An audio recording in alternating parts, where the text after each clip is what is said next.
गुरुजी, जो भी संसार हो रहा है वो अपनी छवि के साथ हो रहा है, इमेज के साथ। तो इस इमेज से अलग कब और कैसा अनुभव होगा? ये संसार सब आपकी छवि के अनुसार ही हो रहा है, तो इससे अलग होने का तो कोई प्रश्न ही नहीं उठता।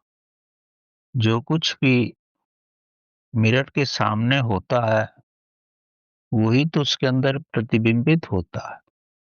ये संसार और आप में कोई फर्क नहीं है।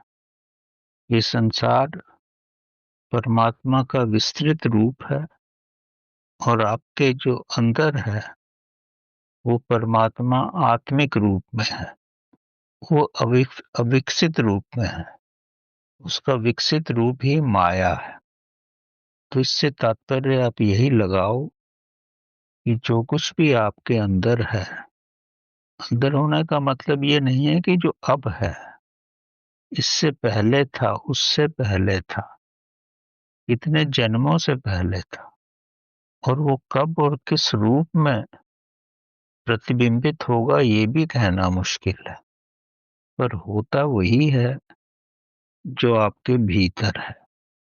आकाश में जैसे भी बादल आते हैं तो वही तो गरजते हैं और वही बरसते हैं।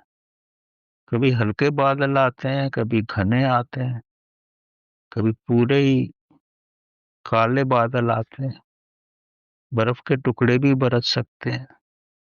जो कुछ आकाश में होता है वही पृथ्वी पे आता है। जो आपके अंदर है वही आपके सामने आएगा। ये संसार तो एक पानी का समुंदर है और आप इसके किनारे पे खड़े हैं, तो आपको अपना प्रतिबिंब भी इसके अंदर नजर आएगा। जैसे आप हैं वही आपको देखने को मिलेगा। इसके अतिरिक्त कुछ भी नहीं हो सकता।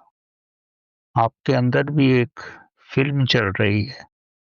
फिल्म का कौन सा पार्ट आपके सामने आता है, समुंदर के सामने आता है, तो वही आपको उस पल पे उसी का आभास होता है।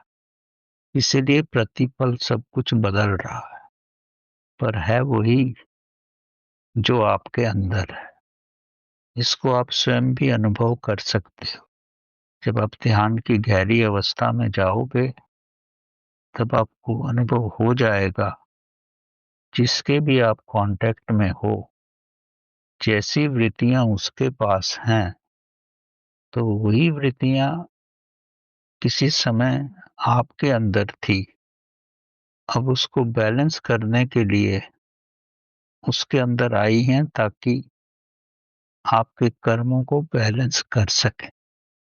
ये बड़ा गहरा भगवान का, प्रभु का विज्ञान है।